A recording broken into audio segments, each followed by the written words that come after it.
do not necessarily reflect those of Morris Media Studios, morrismedialive.com, or its affiliates. Listener discretion is advised.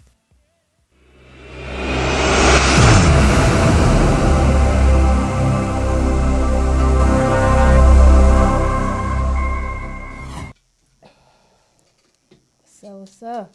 What's up? What's up? It's your girl Chelly Chelle, man. Where y'all been? I miss y'all so much.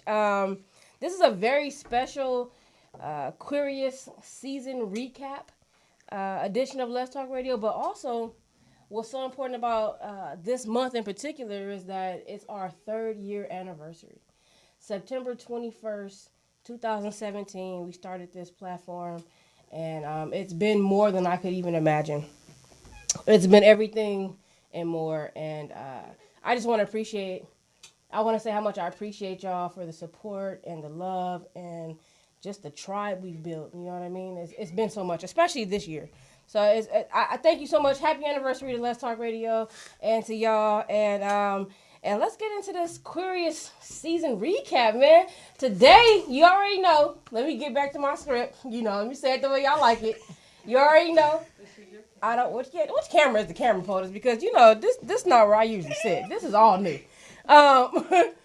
This you already know. Thursday is my favorite day. I don't care about Monday. I don't care about Tuesday. Ain't no humping on Wednesday. Thursday is the only day I care about because of y'all. And every week, not this year though, but when we was not COVIDed. When we wasn't COVIDed, every week we have a different guest host from our community, and we get to spread visibility, and that's what I love about it. And today we have 2 cast members and the creator via Skype of Queerious. So please give a Let's Talk Radio welcome to Cole and BJ. Hey, what's up, y'all? I'm gonna get sound effects. Watch, I'm gonna get it together because y'all deserve a round of applause. Oh, thank you. Thank you so much for coming. How y'all feeling? Good, blessed, and highly favored. Okay, bam. Okay. BBQ. Black, blessed, and queer. Okay. We are here. That's what I'm talking. I feel like everybody got their unemployment checks and everybody's happy. And I'm excited for everybody right now, right? How's y'all week going? Let's just start with the week. We're going to go into a lot more. Let's start with the week. Do you want to start? Go. Wow. Okay. So, this week I'm actually really elated. This week I'm on a high, on cloud 9. So I have so much going on with, just my personal chef business that's really taken off. So this week I had the opportunity and I was blessed enough to hire a team of all my friends to put on my website and commercial shoot. And it felt really great to see all of my friends in their element and to be blessed enough to do it and to not do it at a discounted rate. Yeah, okay. To do it and to do it right. Right. That's what I'm talking about. It felt good. So my application must have gotten lost in the... Clearly, I'm not checking the right email. No, I'm just saying. But I'm so happy that you're doing that, and I can't wait to support you in that. And I can't wait. Y'all gonna know. Y'all gonna trust me. Your invite coming for the special situation. That's what I'll be waiting on. Okay, special situation. You know what I'm saying? And how did you start that journey? Wow. So I ain't gonna cap. I ain't gonna cap for y'all. Okay. When I went vegan 6 years ago, it was for the clout. It was because it was different. It was because it was like, well, nobody else vegan, you know? Right. It's like, okay, she's vegan, that's cute, you know? But after that, I started to realize that you could be vegan and unhealthy. And still sad, and still depressed, and still anxious. Okay, so first of all, vegan is not chicken substitutes. Health. It's not all the chicken nugget substitutes you can find in the frozen. Right, because I tried that. It's not. That's not vegan. Like, people don't understand. It's not. Chicken. I think that, and from becoming a vegan chef and really honing in on herbalism and health as the forefront, I've started to realize that it really doesn't matter if you're eating meat or not. It's what you're doing to keep your body healthy. You know what I'm saying? And I think the biggest thing for us as a society is to reduce our consumption of processed foods. Yeah. Not being vegan or pescatarian or vegetarian or anything, but reducing processed foods. It's only been within the last 55 years that we've actually had the convenience of having processed foods at our fingertips. Yeah. Before that, everybody ate at home. You ate whole foods, whole vegetables, and, meat. But there wasn't this overconsumption because it wasn't the convenience of getting you the meat in 5 seconds. Yeah. Go off. You know? Go off. That's facts, though. If you go to the grocery store and most of your groceries come from the middle aisles, you're not doing it right. You need to be on the outskirts, not the bakery section either, because I know the grocery store. Listen, not the bakery section. I live at the bakery on the too, other so side of where the produce is. All the cupcakes is where you need to be. It's true, and I think especially now, like highlighting us being Black, queer, and trying to take control of this revolution, I think that taking control of our bodies is a very big revolution, because as we have this attack on our respiratory systems, on our communication, on our throat chakras, on how we can speak and communicate with other people, like that's huge. You know, I feel like taking control over our health is the first step to revolutionizing, is that personal accountability of what are you doing in your actual life besides waiting on other people to do stuff. Right. No, that's real. And I think we've had the time to really reassess now. Right. Absolutely. Right? Before, we were living such a fast-paced life. It was so fast-paced. It was so in the rat race. It was so unintentional, I would say. That now, once we've been COVIDed, you feel me? Like it's the word for me, though. The COVIDed. It's the word for me. It's COVIDed. We got COVIDed. And, like, now COVID has allowed us to, like, just, you know, ironically breathe. Right. Yeah. You feel me?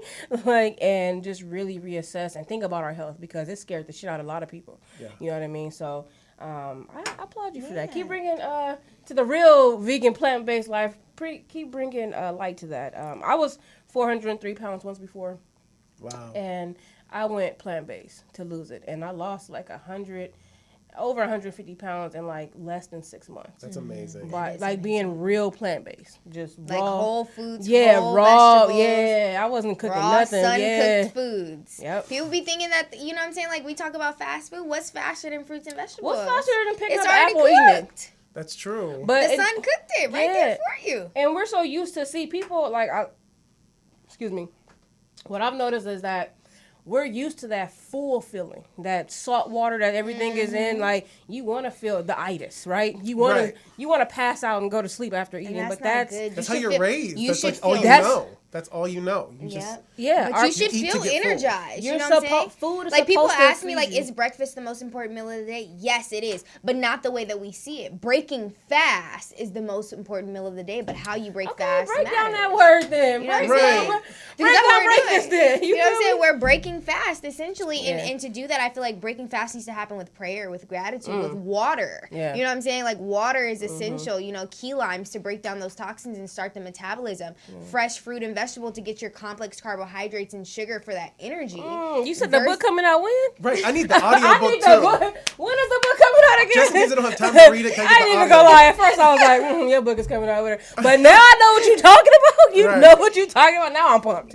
When is it coming out again? You know, I'm working on it. You know, because I like to say the book is writing me, honestly. The book is writing me, and I think I have to live in that, because I've been pushing myself so much to like get this information out, get it out, but I have to realize that certain things I still have to experience, and I still have to be a student of life, you know? That's everything. That's everything. Oh, BJ. I'm not going to have you just What's sitting there up? looking all cute. You look, because you over here looking all cute, though. I'm not going to do that, because you looking cute. I'm loving this shirt. I love this shirt. This is literally me in print. Yes. Literally, I'm living for the space in between. I'm living for the little cleavage. The right chest. I'm all about the blue bench. Yes. I'm loving that. I'm loving Thank that. you. How are you doing today? Yo, this week has been just such a blessing to be like Black and queer in that space and just feel like you're seen. Yeah. Like, I have been so blessed when it comes to just like film and television. Along with Queerious, I have a television show out right now on a streaming network called Urban Flix TV. I love Urban Flix. So you should check out my show, Casting the Net. I'm it's amazing. Casting the Net. Yeah. Casting the Net. And I'm working with some of the best Black actors we've ever grew up with. Ella Joyce from Set It Off. What? Yes, Willard Pugh he played Harpo in The Color Purple. Like, I'm working with Titans. You working with Harpo? I'm working with Harpo. So I'm just like so blessed. Harpo. So check out our show. Check out our show on Urban Flix TV, Casting the Net. I just booked 2 other things this week. So I'm filming a commercial next week. I'm also filming a film next weekend. I had a all-female production crew reach out to me, and they're pitching their own stories to Netflix, and they got a meeting with Spike Lee, and I'm just like, and they asked me to direct one of the projects, so I'm going to have my own directorial. Wow, congratulations. I want to direct. I'm so happy just for you. Blessed, highly favored, and very queer. And I'm just glad, like, the universe and God is looking out for me, and I'm just... That's what's up. That's amazing. Congratulations. Thank you. I received that. And can we wait one time for the shout out, because he always plugs us with the castings. Wow, that's what's up. And because of him, a couple of us have actually gotten casted for a couple different opportunities. I'm in the works for a commercial in the moment as we're speaking. But because you introduced us to some cool people, and that's that connection, and that's something I was talking about the other day. Is like, yo, like, money is a very low vibration, okay? Super low. Like, networks and the people you know and the relationships you build can get you into rooms and conversations that money can't buy you into, you know what I'm saying? Like, I couldn't have got that without just having this communication, you know what I'm saying? And I think that's pretty dope. That's what's up. I'm feeling that. I'm feeling the love. I'm feeling the vibrations. That's what's up. And you got the face too. You got that. You got the face. You got that. Like, I love it all. Thank you. I received that. Teddy bear, black face. Like, you got that face. I love it. All love. Yeah, you got that. All love, all the time face. So, and it's great. That's one question I did have. Like, how are you still able? We'll go here first, and then how are you still able to work during, COVID and. I'm so blessed and fortunate to have representation. So I have an agent, and I also have a manager. You at home, and then it just comes. So I'm just chilling, and the auditions cross my laptop, and then I make them happen. But also just from taking classes, I've met people who are now in casting, and that's how I was able to transfer it to my castmates. Wow. So it's all about community and making good impressions and being your most genuine self and not doing anything fake, and it really lasts with people. So I really appreciate the cast and crew of Queerious, because everyone's so genuine. It's, it's everything. Wow, that's great. How are you able to still navigate during quarantine?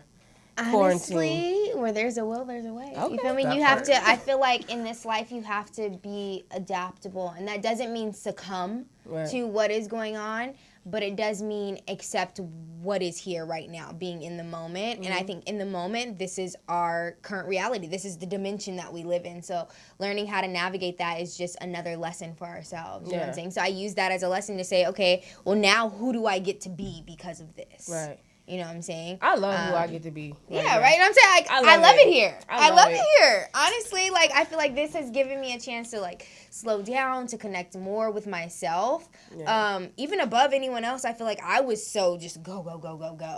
And now I was able to face a lot of different things I haven't had to face in a long time. You know, like my thoughts of just aloneness and relationships and family. You single? And okay. I'm single, I'm single.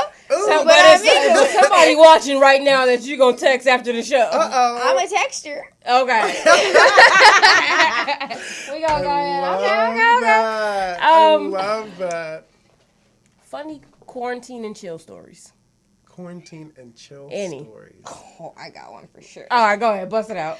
It's definitely not a quarantine and chill, but it is like to attest to, like, so I've been making it a point to get up and see the sunrise, and I just bought a new husky puppy. So in me buying a new husky puppy, or not buying, I acquired one. I did not pay for him. I'm sorry. But I acquired a new husky puppy, and he has a lot of energy. Yeah. And fur. And he's very vocal. And huskies, I did not realize, like, this put me in an elite fucking group of people. Okay? Like, having a husky is being in a club. Yeah. Okay? So I go on hikes all the time. I take him on hikes to get his energy out early in the morning before it gets hot. We go to Runyon Canyon. Let me tell you.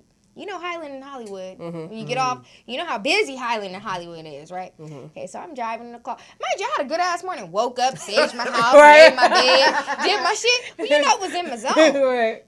Get on the freeway, whipping, listening to my music. Just smoked me a little doobie. Hey, I'm gonna hike. You know what I'm saying? Smoke a little. Right, yeah. You feel me? Got the window down. I'm parked. Hollywood and Highland. Not parked, but just in with the foot on the brake. Right.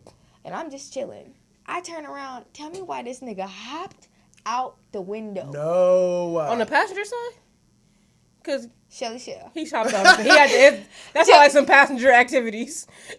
The backseat passenger hopped out the window. He didn't even get shot. All highly in the house. I turn around, of course, it's a white woman behind me watching me, and I'm just like, she's like, it's okay. And I'm like, it's not okay. You're going to tell everyone about this. And I'm over here frazzled trying to get my seatbelt off like this nigga just hopped up. Right. Oh, my God. I get out the car. What he doing? Drinking water on the sidewalk. I'm telling you, my heart just about jumped out my body, okay? He wasn't even... I was like, if I lose this fucking husky. Yo. That's only one quarantine chill story. I went to Joshua Tree just a couple weeks ago, and he was good all day off the leash. Just good. Just chilling. Being the cutest little sweetest little boy.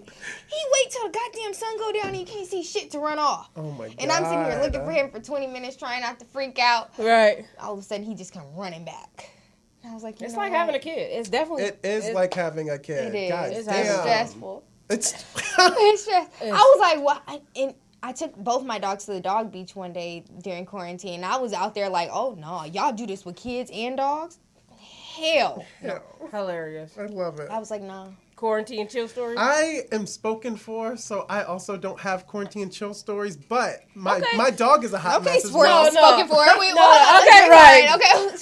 No gentleman callers your way. Listen, no. Child, the DMs are still messy. But listen, the DMs are still messy. What I'm saying, They don't care. You still have a quarantine chill story because also for all these spoken for relationships, how are y'all holding up with all the time that you are spending with this person where you had so much time away from? Now it's every day, all the time. My man is at work.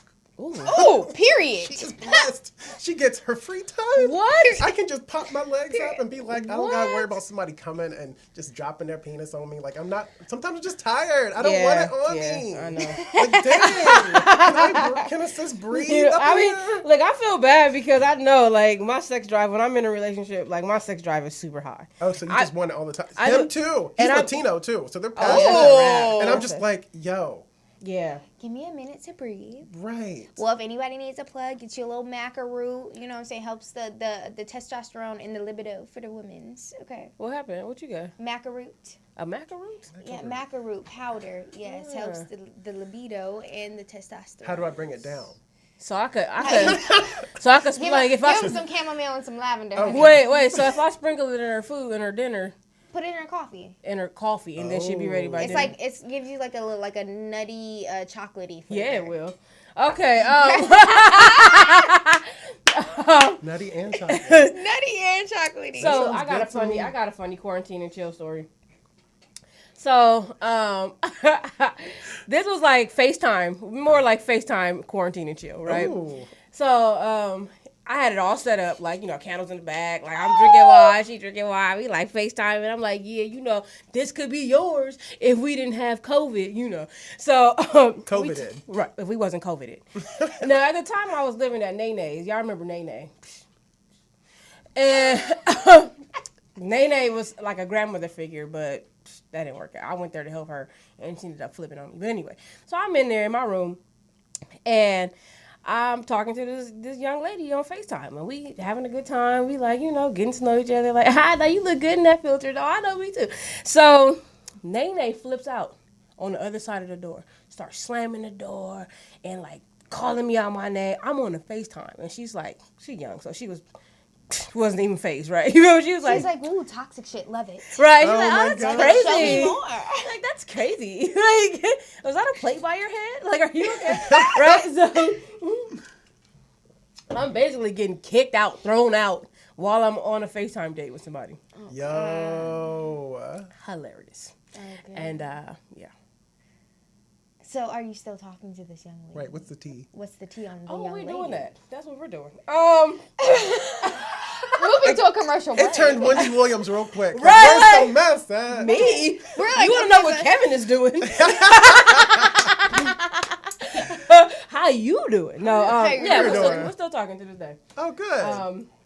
But hilarious. That was a funny. Well, I'm glad we are all finding ways to mingle and meet new people during quarantine. I will say that for the larger part of quarantine, that was a big struggle for me, is like figuring out, being a single woman, I was like, damn, like what does dating look like now, you know? It was already hard before, being in person, not having anything in person. It was like, fuck, like how am I gonna find, luckily, you know, Instagram came through for your girl. You know? The DMs are the, they go down in the, who said that shit? It went down in the DMs.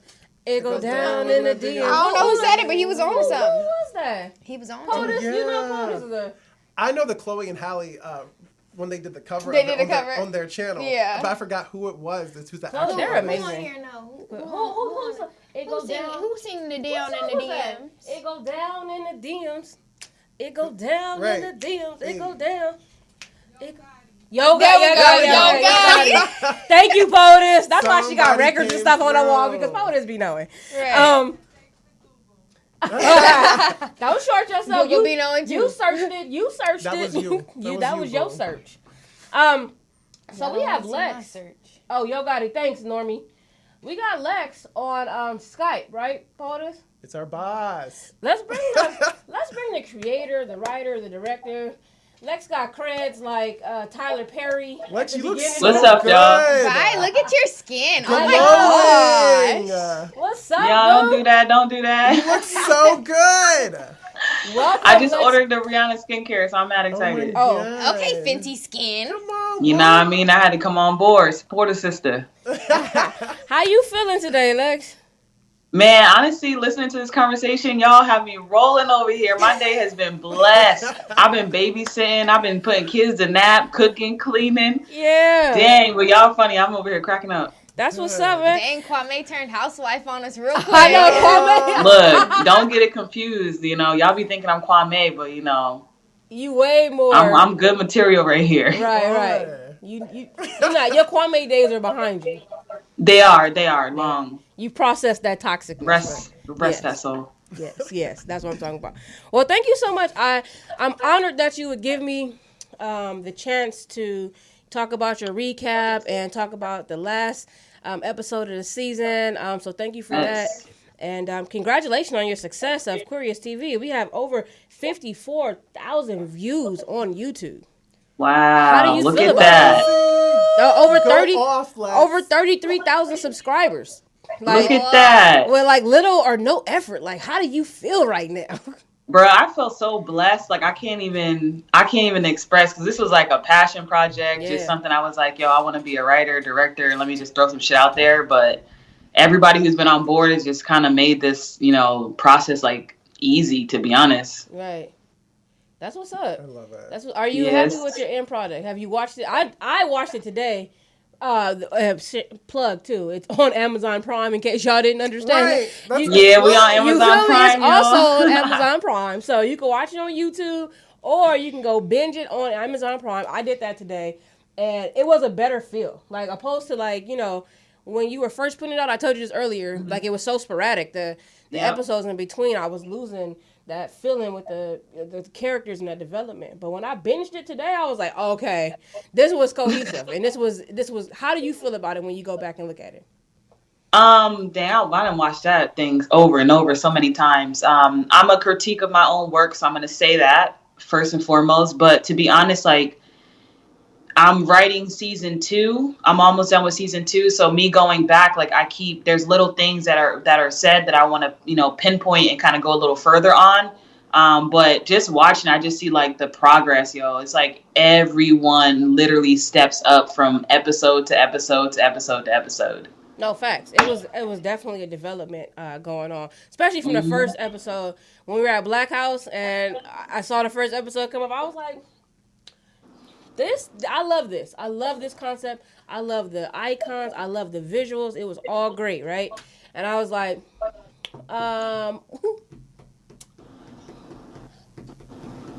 we gonna this acting. And then the very next episode. Honestly, I'm not gonna lie, it was my ponytail for me. If y'all watch episode 1, you know what they I told you, Cole. No, the acting. I'm trying to tell her. She said no. It's fine. Episode 2 is like two different shows. Yeah. It's like two different. It's like everybody took a class and came back and was like, you know what? Let me get my life together. And you could just see that over every episode. Then you could see people being more invested into your dream and more invested into the show. And then I would say by the 5th episode is where I really started to feel the characters. Like when I started to see, the family and the stories, the backstories, and these characters having depth. So, what can we expect? Right? Different from season 2. Different. All right. Well, seasons 2 is gonna have a lot more structure. There's it was hard putting the episodes out, getting them edited, getting people to come. Everyone just volunteered their time, so we're dealing with 10, 12 different schedules, so it was very hard to record and having to re-record stuff. So season 2 is definitely going to have much more structure. The releases are going to be set in stone. And they're going to be pretty much, that's it. Like, we're not going to kind of go around that right now. Season 1 has been a lot of figuring things out. And I think that everyone on board has, figured it out. So, that's pretty much going to be the main difference. But everything else is going to be, it's just going to be a completely like evolving. I want Queerious to just continue like going up. So yeah, it has no, I don't really think there's any other way it could go but up. Right. Yeah, I appreciate that, man. I don't really think it could go anywhere else but up. So you said you wanted it when you first created it. We had that first interview here, me and you. You said you wanted it to be something that the community related to. When you look at your body of work, do you feel like it reflects the community? Honestly, I feel like it reflects us greatly.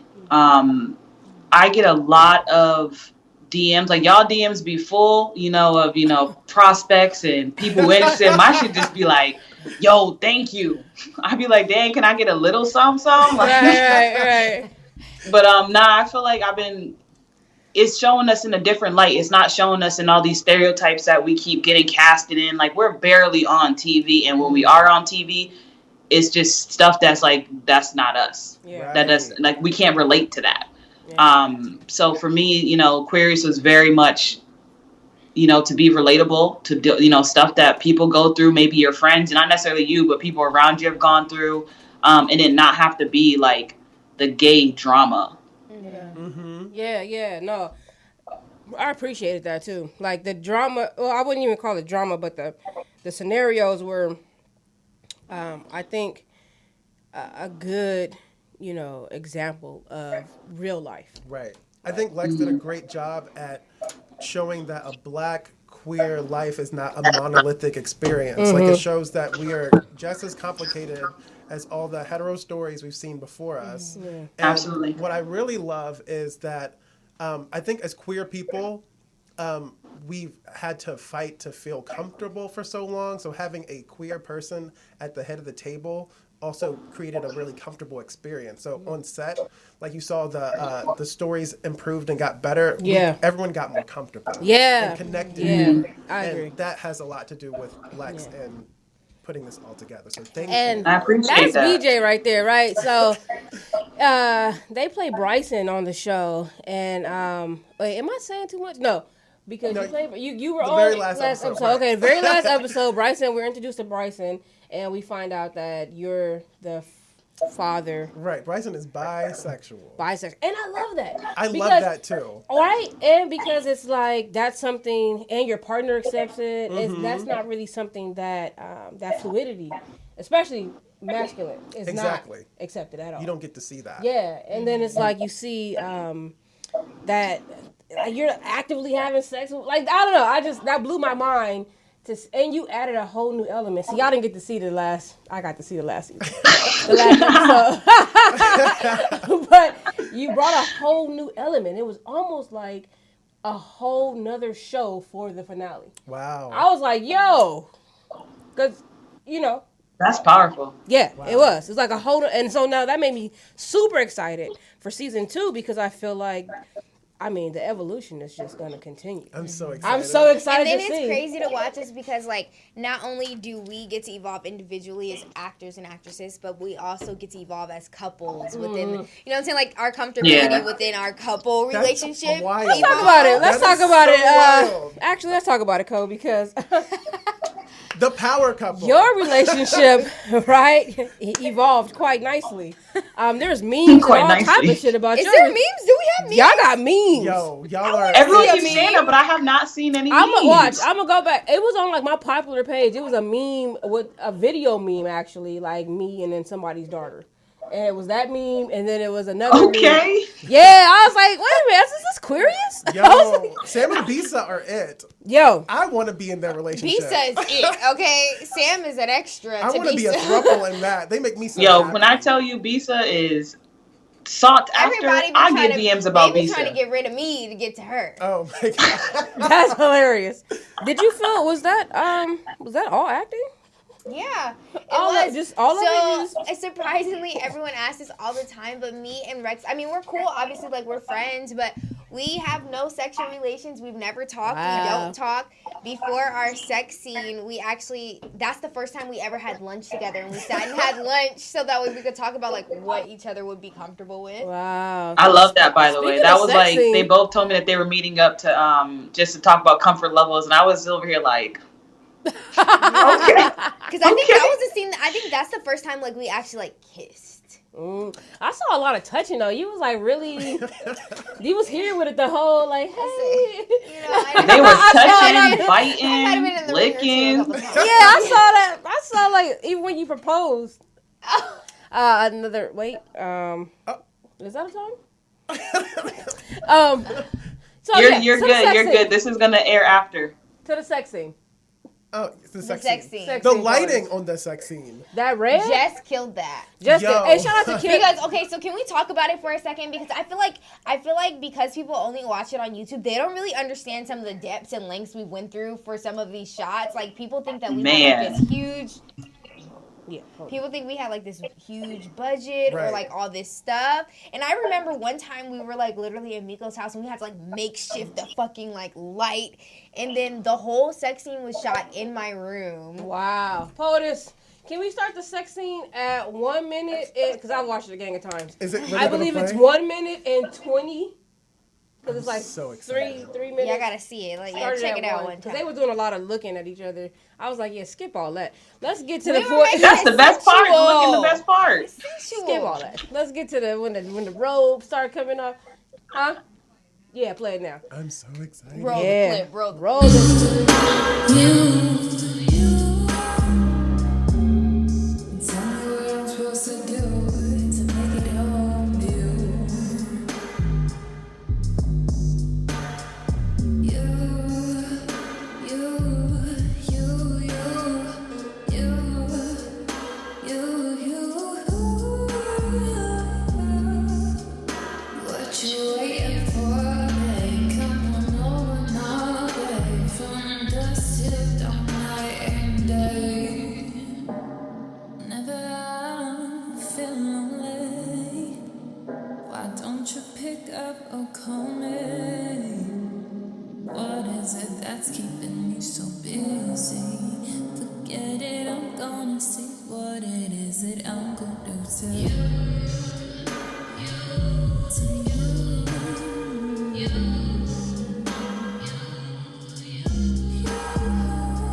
curious where the music comes from. Where did you find the music? A lot of this music I haven't heard it before, and I love it.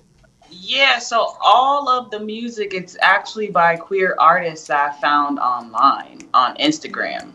So what I did was just started with Jovi, who does the intro song. I've known Jovi since she was about 15, maybe. I was playing college basketball with her sister, and I knew she started doing music. I recruited her to play basketball. I ended up leaving, graduating, and she was doing music. So I was like, yo, send me a song. And that's how I really started, was with Jovi. Wow. And I was like, you know what? I heard the song on SoundCloud, and I was like, yo, I want to use this. And she was like, go ahead, So she's been sending me music, and then I just kind of opened it up to other people. But it's literally all queer artists. Wow, that's lit. So let's talk about this scene real quick, Cole. My favorite scene, man. That's your favorite scene? It's my favorite scene. So was you hyped when you was writing it? Like, yo, this about to be. I might have to. So I'm gonna tell you, I actually did not write any sex scenes in Queerious. Okay. So what happened was I heard the song, and I was like, yo, I need to do a scene to this song, and I thought the perfect characters to do it was Sam and Bisa. They were on and counting in their new little relationship. So I heard the song, and I was like, no, I need to make a scene for it, and it was just such like a beautiful song, and I also wanted to portray a beautiful love-making session, not just two lesbians just going at it, which is very sought after. Right. So it's very, very intentional. No, yeah, it felt intentional. Cole, it did. Cole, you said you were actually celibate at the time. Yes. And you were able to get more in tune with yourself, even though this was a very sexy scene. Yes. What did you learn about intimacy? I learned that intimacy goes way beyond sex, and that you can have that same feeling without ever touching a person or being sexual with them if you really open yourself up to the intimacy and actually just being in a space with someone and connecting to that person. It kind of made me realize that a lot of the times that I've had sex with people was very selfish. It was very just me, kind of just doing a thing, versus being in a situation where you're actually trying to connect with a person and exchange energy and share that same chemistry and share that time and space together. No, that's facts. That's a real thing. Absolutely. That's totally different. So I have a question about Queerious, right? I don't know if you all could have imagined it to be as successful as it is. What surprise impact did Queerious have on you? Let's start with you, BJ. I think one is just opening up doors that I think a lot of queer artists didn't even imagine for themselves. It's no longer just making us supporting characters. It's literally putting us at the forefront. Yeah. So that for me is the biggest thing, and the fact that we're all black doing it. Yeah. Whoa. Right. Whoa. I feel like a lot of black people, queer people, come from communities where you were supposed to hide that part of yourself, and now that we're just out in the forefront, and we're not the side story, we're the entire story. Yeah. Period. That's an impact. That's big in the acting. In acting, that's really big. And we're paving a way for the next generation. I think I love Gen Z. I love Gen Z. I love how fluid they already are and accepting themselves. And this is the path we need to continue. Yeah. It's amazing. Mm-hmm. Yeah. What about you, Cole? What surprise impact did Queerious have on you? Honestly, it was just surprising to see how many people related to it and were excited to just see the stories of us being regular people. Because we're often, oftentimes when you see us on film and script, it is very sexualized. It's very sexualized, over-sexualized. The only thing that I ever see about us is sex, or how do we have sex, or, us having sex. And I think it was really cool for people to see that, we do have lives outside of that. We have jobs, we have families, we have things that we've been through, things that we're going through. I think that's very powerful, because so many people, when I was working at the cafe, I was working at a cannabis cafe right before the whole pandemic started. Now we get so many people that came in there because it was the only one in America. So I would get people from all over the world that came in, and a couple of them were lesbians who've actually watched Queerious, and it was just exciting to see them so excited. Like, wow, the person that represented us is like here in the flesh, and I was like, it's crazy. That's dope. And how inclusive Queerious is. Because you have trans masculine, you have lesbian, you have bisexual, you have gay, like.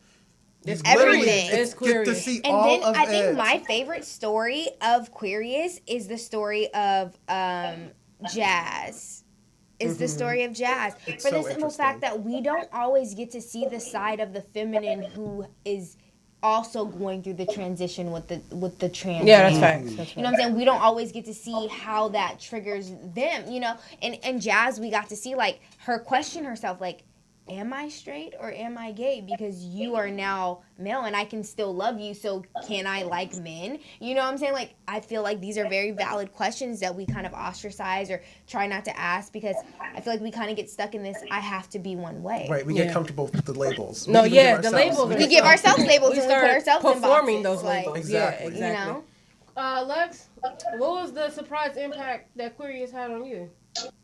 Honestly, the support and how many people reach out and kind of like share their stories. One in particular, there's this grandmother, and she was telling me she has like I think 2 queer grandchildren. So she watches the show and she just says like it's another conversation started where she's able to like either know some things and able to say it to her grandkids, or even ask them like, hey, I'm watching the show, what is this? So to me, that was pretty dope. It's like, it's, you know, there's a lot of straight people that watch it, obviously queer, and just to see the support from everyone, it's like, I mean, I thought like, these are just I wrote down my thoughts and I made scenes based upon conversations I've had with myself and with other people. So just to see like the support is like, dang, like I used to think I was like a weird thinker. That I was like, my mind is like, you know, all over the place, but it's, I don't know. It's like, it's been a blessing and I'm very, very, very thankful.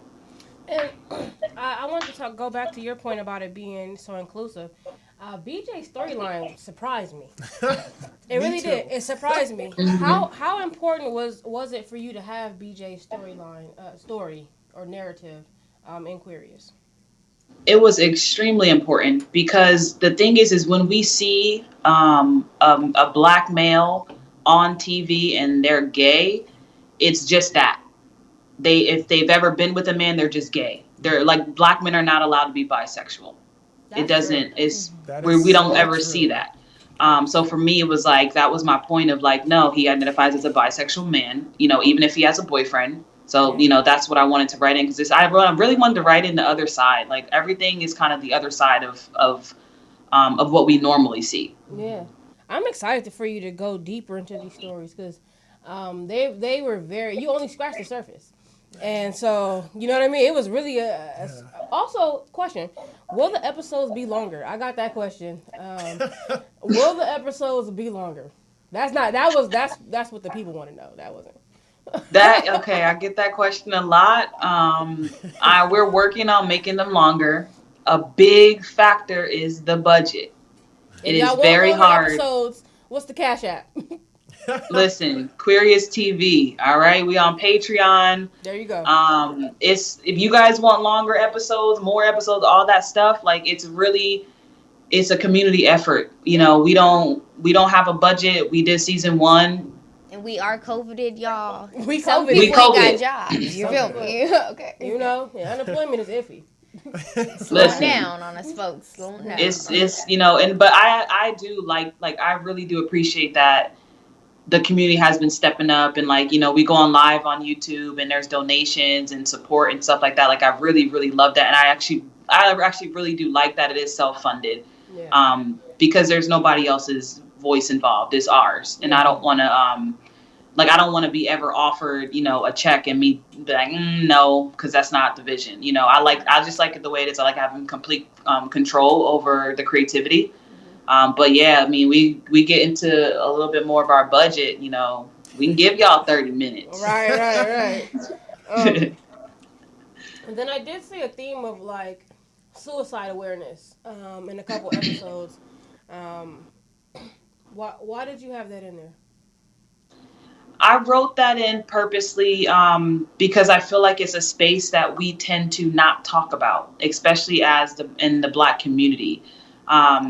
Whether someone mentions something about suicide or a suicide attempt, it's just not talked about. And I feel like they're very, very quick to like change the subject or like, no, it's okay. You're fine. You're fine. But it's really, in reality, it's like, these are things, especially in our community, that, people think long and hard. And it's crazy. It's like these rappers, like now the newer rappers, the younger ones, they always talk about the depression and suicide. And a lot of the older rappers are like, they're not about that or whatever the case may be. But in reality, like BJ said, like this generation they're loud and they're willing to talk about stuff that we don't want to talk about. We haven't been talking about. Yeah, that's true. It was interesting for me too, because I feel like we really don't know what to do if we're faced with that situation. We're ill-equipped because we've been sweeping this subject under the emotional rug. We're ill-equipped. If somebody, and I've run into this a couple times with friends, either being suicidal for attention or being seriously suicidal, and I didn't really know how to approach the situation. I was just kind of like, I want to hold space and be present for you, but I don't know what to say. I don't know how not to be dismissive. I don't know how to just listen. I don't know how, right. You know what I'm saying, to talk somebody off the ledge. Did you do any research? Because I saw that you put like a hotline for like 3 different episodes. Yeah, I want to use my platform to gear people of where to go. I'm not a coach. I'm not licensed for anything. If it's a friend that I'm close to, or even someone on the street, I can offer my best help. But at the end of the day, like, I also want to make sure that, Queerious is getting a lot of attention, and I want to make sure we're getting attention that can also help. We're not just about numbers and hitting 1 million views and all this and that. It's like, okay, there's real problems within our community. Where can we go to get the help? That's what's up. Can you guys offer anything for somebody who might be going through that, or you have any? I know there's the NOAA. I was gonna say mental health is such a like. It's like you said, we're ill-equipped and we sweep it under the rug and we make it such a hard topic. But at the end of the day, we're all people, and if you just need someone to connect to, do that. Like, just have someone to speak to. But also, because I know I've always been on the other end of receiving it, and sometimes some people aren't like strong enough to handle hearing a bunch of bad news and can't contain that energy. Also know it's okay to take care of yourself. Yeah. So I think that's also important. Yeah. Because then you're also putting your own mental health at risk. Yeah. So that's really the only best advice I can offer. And I know the Trevor's Project has a 24-hour hotline. It's just 1-800-TREVORS Project, I believe, or you can Google trevorsproject.org. They have a 24-hour hotline as well. Okay. I used to have like my DMs open when I first started Let's Talk, and then I started getting DMs, and I was like, actually, I can't help you. I thought I could. A listening ear is not enough. Like, it's not enough. This is a serious thing that has to be professionally dealt with, or at least intentionally dealt with. You know what I mean? So thank you for bringing awareness to that as well. What are you most excited about for the next season, Cole? I'm excited about my relationship. I'm excited about my relationship for the next season. I think that it's going to be exciting to see how Sam and Bisa explore this relationship, especially because they bring so many different aspects to the table, and how we all say we want a relationship to operate, and we actually get to see that exemplified, like, from the beginning steps in that open line of communication, from the going to see a couples therapist before problems even start to like unpack issues, Yeah, that was lit. into moving into like relationships with, friends that we may have and soulmates and all those things. I think that our relationship is really opening the floor for a lot of conversations that need to be had to stop this cycle of toxicity. Facts, because when y'all did that, write down y'all intentions and listen. Everything. Listen, I was like, yo, I'm doing that. I was like, that is so healthy. Like, I ain't never had somebody, what are your intentions? Here, write them down. That is so healthy. I need to have this. You know how parents used to do? I need to have this for reference. So when you fuck up, I'm going to come and show it to you. Like, you told me it's accountability. that this was your intention. You had said you wasn't going to do what you doing right now. Right. But no, that was I hold them accountable. I love that. That was lit. Right. What are you most excited about? Yo, so coming from a fan perspective, because I honestly don't know what season 2 looks like, I am personally curious what the hell Bryson is going to do with a whole ass baby. Jazz is going to do with their situation with their man. I'm just like, how do those two families blend? Yeah. with this one baby. Yeah. I'm just like, that is complicated. I'm excited to see the support from your partner too, because that was an interesting reaction for me when let me make sure this is the right season. No, you're not giving the right season right now. You finna give the wrong. Go ahead, because you know it's bad when you get to see the stuff and people haven't seen. You finna get a wrong episode. I was like, no, it was. Nah, that's the last one. It's the last one. And with a cliffhanger, we don't know how Chase feels. We don't know how Chase feels yet. No, okay, episode 8, right? Episode 8. Right. When y'all went out to eat, right? Our introduction, Okay. And then you came home.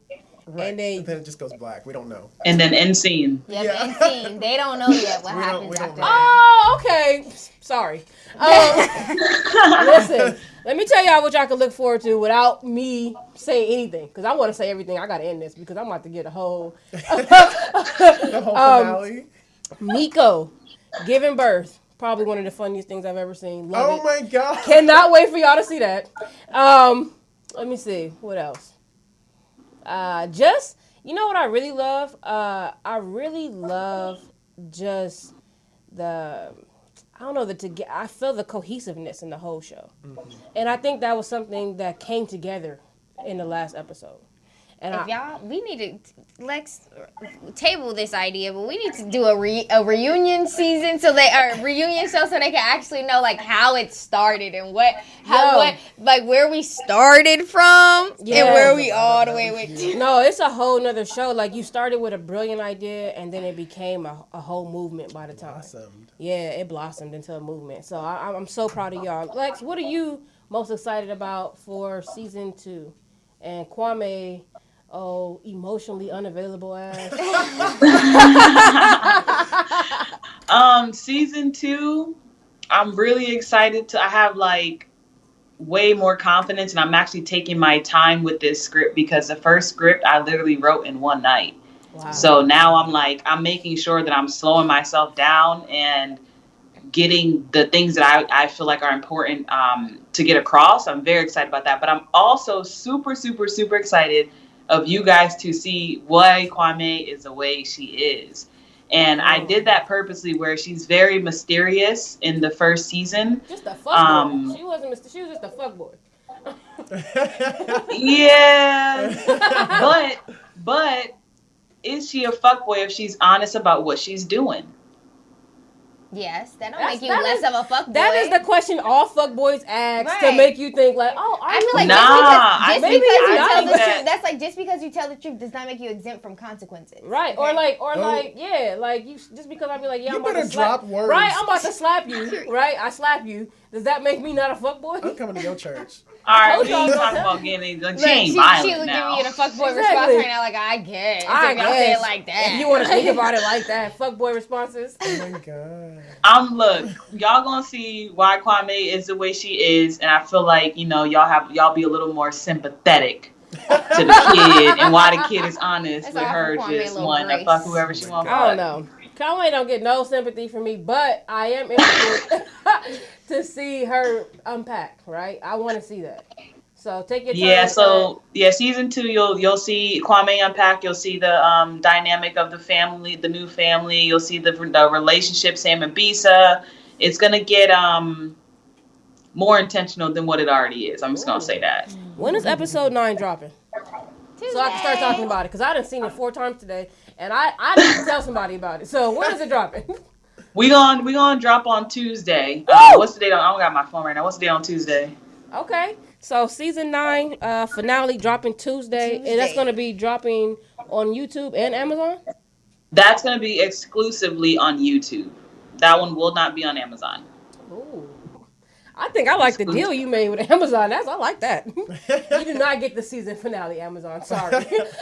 Yeah, that we gonna keep that where we started. We gonna start it on YouTube, end it on YouTube. That's what's up. I love that deal. I love that. So make sure y'all check it out. Queerious TV on YouTube. What's your IG now? Are you Alexander? I am. I am Alexander King. I am Alexander King, the creator, the director of Queerious TV. BJ, what's your IG? My IG is BJ Minor. Hey, BJ Minor. That's cute. Keep it cute. That's cute. Cole. I changed it. Oh, okay. So my IG is just Cole Lawson, but it's COLE with 3 E's .Lawson. All the E's, baby. All the E's, yeah. All the E's. Make sure y'all follow and keep supporting. And I am here for this movement. Thank you so much, Lex, for bringing this to us. Thank y'all so much for coming on the show. Thank you, Lex, for having us. Oh, man, that's Thank you. I appreciate y'all so much. I'm gonna call you after this, Lex. I got you. Welcome back, man. Thank you for bringing me back, Lex. Hey, Listen, yo, welcome back. Give it to you for that Congratulations, one, 3 too, years, baby. You brought me back, man. I appreciate that. Oh, I love this. Proud of you, man. Proud of y'all. Yeah, make sure y'all watch. This was a very good show for me. Thank you. It's been a long time for us to come back, and this was the right team to do it with. Great vibes. Shout out to the community on this one. This is tribe building what we're doing. Mm-hmm. So that's what's up. I want to give a shout out also to who am I shouting out? Oh, to Dorky Nerd. Thank you, Dorky Nerd, for my shirt. And this is also Lex. You still there? I'm still here. All right. Lex got the Uncle Skeeter hat. I appreciate you for blessing me with this. I did not know who Uncle Skeeter was. Cousin Skeeter, girl. Cousin. Look, I don't even know. I'm telling you, I don't. You're better than me. Yo, I do not know who this is. Like, I'm telling you, everybody's. You look, Cousin Skeeter was the move. Right. I did not know. You're the only one that I've ever seen merch on this, and people go crazy about this hat. So appreciate you. Shout out to y'all for that one. Yeah, Lex. All right. Well, you have a good night, and we Queerious on Tuesday. All right, y'all. By the way, y'all looking real cute over there too. Peace up, A-Town down. I don't know, y'all looking real cute. See you later, Lex. All right, see y'all later. Bye. Oh, also, I have one more shout out to give. Shout out to Ashley, Miss Wright. She started a new skincare line. It's called Affirm Skincare. Affirm the skin that you're in. Make sure y'all cop that. It should be live tomorrow. Best products in the world. She puts great emotional labor into everything, and this is going to be the product. Mm-hmm. So I love you, Ashley. Thank you so much. And make sure y'all check that out. Check out Queerious TV Tuesday. Okay? Tuesday. Season 9. I'm so excited. The end of season 1, y'all did a phenomenal. Episode 9. Keep me in check, Cole. Keep me in check. Episode 9. Thank y'all so much for coming. Thank you, BJ. Thank you for all your congratulations on all your success, as well as you, Cole. I cannot wait to support you in that and support my whole community. If you smoke some weeds, I got some infused cannabis cooking oil. You know what, Cole? You're flirting. Do you understand? At this point, it's flirtation. Like, okay. Oh my God. No, thank y'all so much. Love y'all. You already know I'm your girl, Chelly Chelle, and I love y'all for real. I'll see y'all next week. We doing this.